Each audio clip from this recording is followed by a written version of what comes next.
Assalamualaikum warahmatullahi wabarakatuh.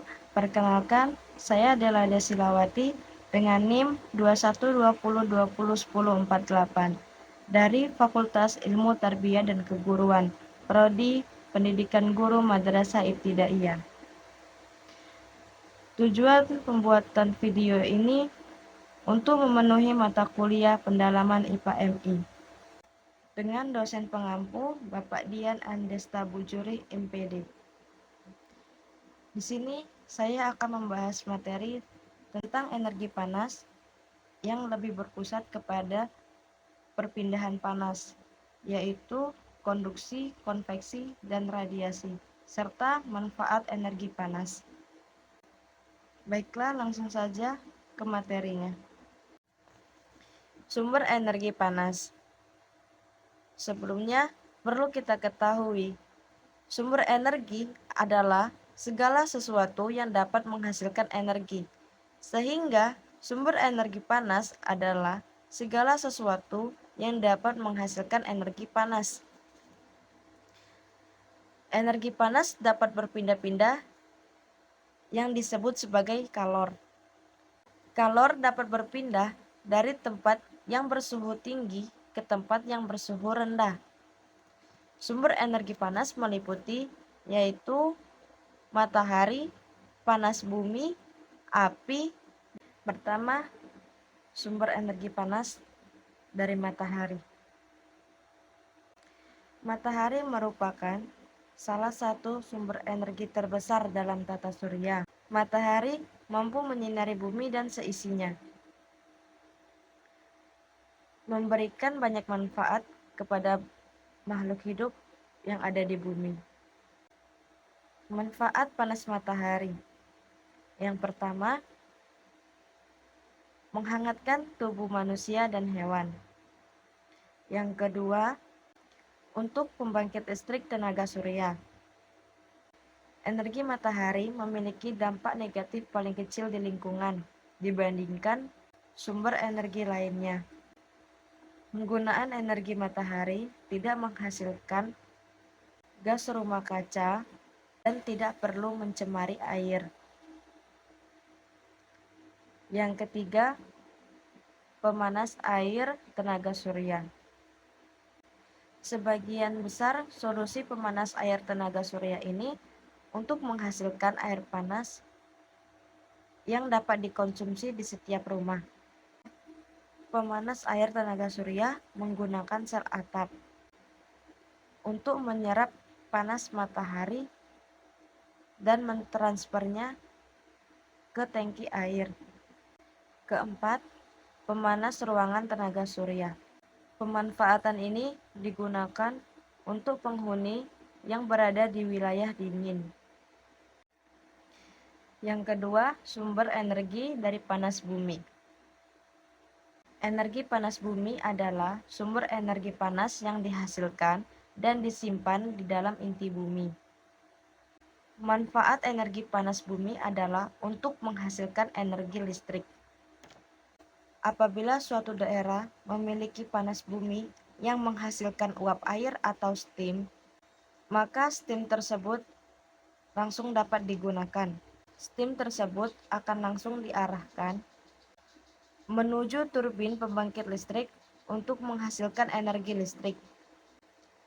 Namun apabila panas bumi itu menghasilkan air panas, maka air panas tersebut diubah terlebih dahulu menjadi uap air. Ketiga, sumber energi panas dari api. Api dapat dihasilkan dari korek api, Zippo, pemantik, atau sejenisnya. Api juga dapat dihasilkan dengan cara-cara tradisional. Cara tradisional yang dapat menghasilkan api, yang pertama dengan gesekan.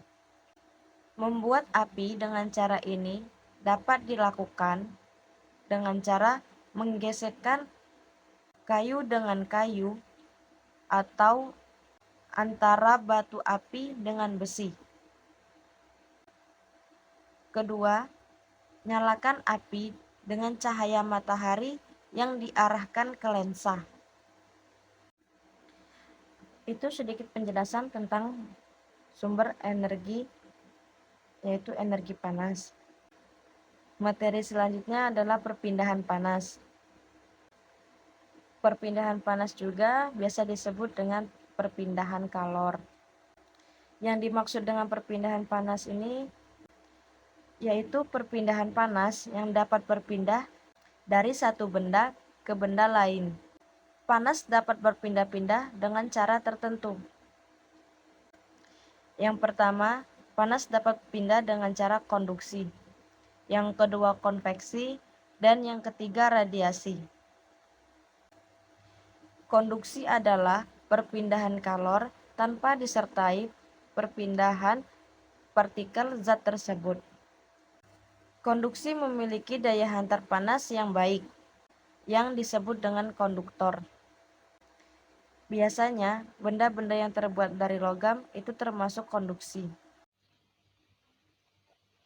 Contoh eksperimen dari konduksi, yaitu mencairkan mentega. Alat dan bahannya yaitu yang pertama ada sendok, kedua korek api, ketiga mangkok sebagai wadah untuk lilin, yang keempat lilinnya, yang kelima ada menteganya sendiri. Yang pertama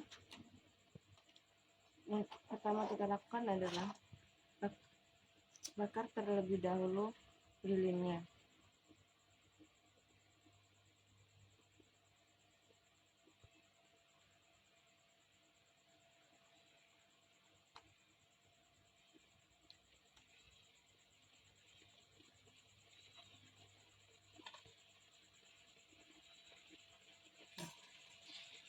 Yang kedua, ambil mentega secukupnya, taruh di sendok,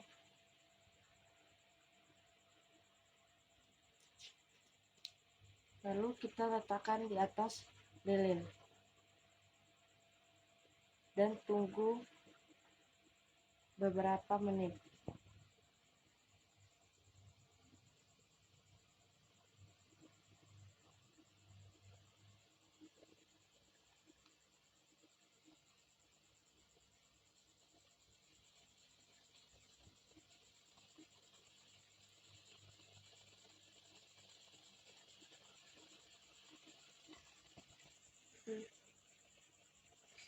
Setelah beberapa menit,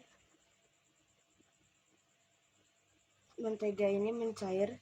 Hal ini terjadi karena perpindahan kalor yang merambat pada sendok, sehingga menyebabkan mentega itu mencair. Ini disebut dengan konduksi, karena api merambat melalui sendok logam dan menyebabkan mentega itu mencair.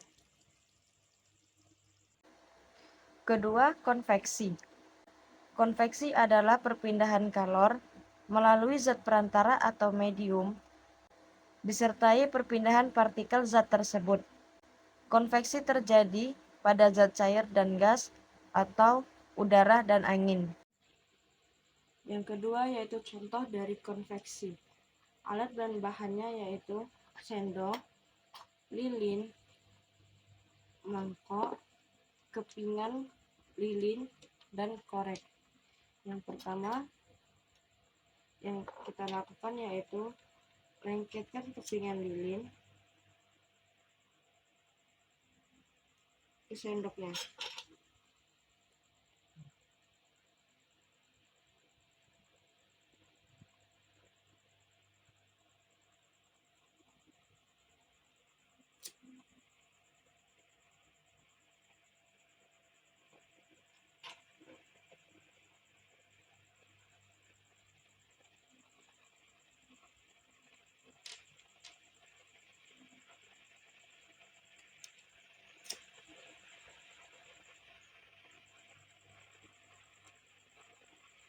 Dikasih jarak untuk melengketkan kepingan lilin tersebut.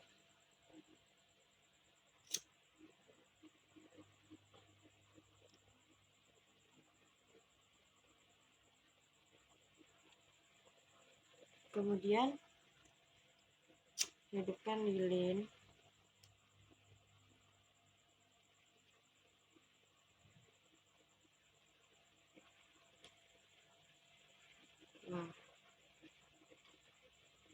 Jika sudah seperti ini, letakkan sendok di atas api dengan jarak 3 cm dan kita tunggu beberapa menit.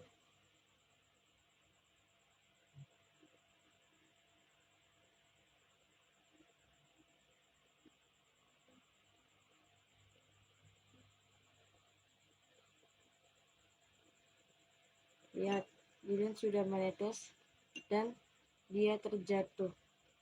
Hal ini disebabkan terjadi karena udara panas di sekitar lilin merambat atau mengalir ke atas sehingga kepingan lilin meleleh karena terkena udara panas.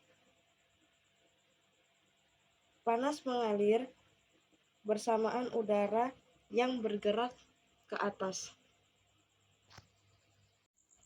Contoh lain dari konveksi yaitu yang pertama, alat dan bahannya ada gelas aluminium, mangkok, lilin, potongan kertas, korek, dan air.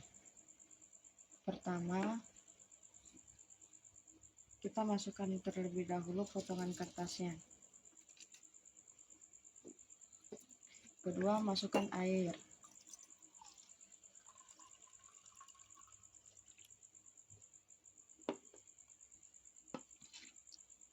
Ketiga, kita hidupkan terlebih dahulu lilinnya.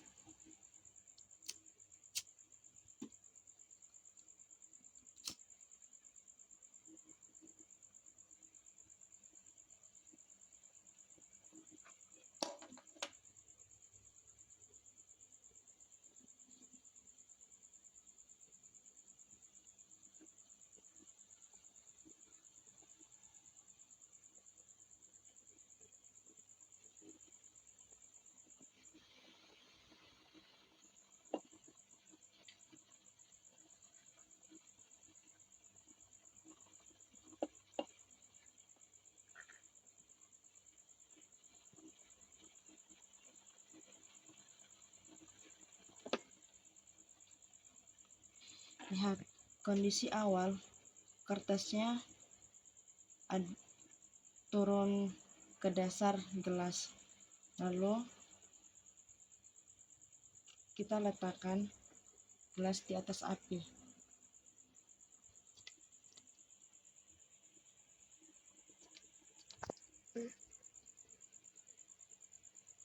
Dan tunggu beberapa menit.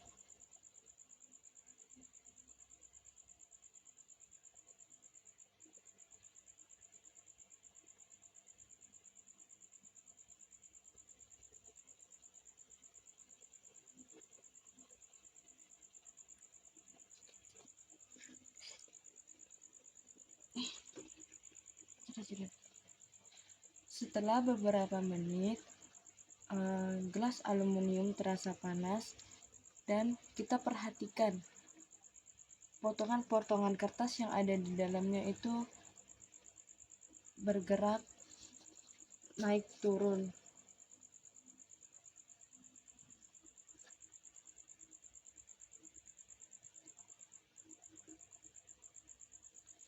Hal ini membuktikan bahwa zat perantara kalor mengalami pergerakan atau perpindahan.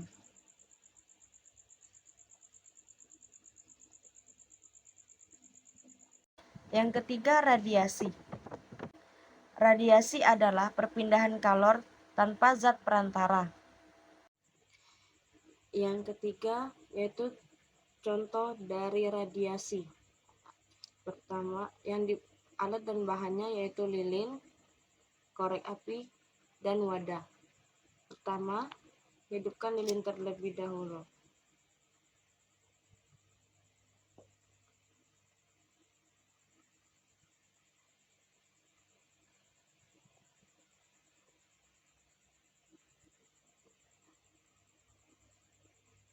Contoh dari radiasi yaitu kita letakkan kedua tangan kita di sekitar lilin. dan tunggu beberapa menit.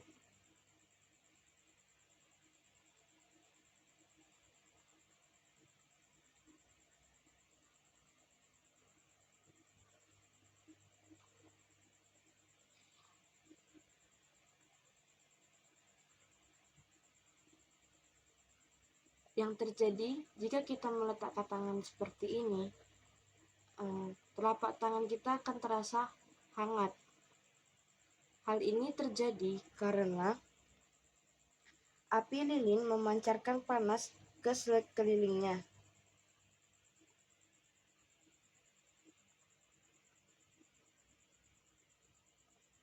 Atau kita bisa mencobanya dengan menggunakan kepingan lilin. Kepingan lilin ini kita letakkan di sekitar lilin.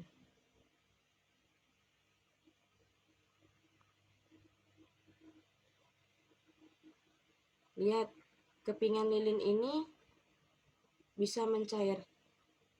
Hal ini terjadi akibat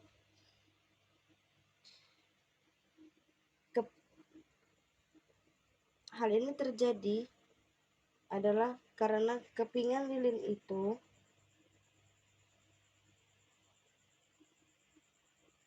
akibat pancaran panas dari api tersebut. Karena dia terkena pancaran dari cahaya api ini sendiri.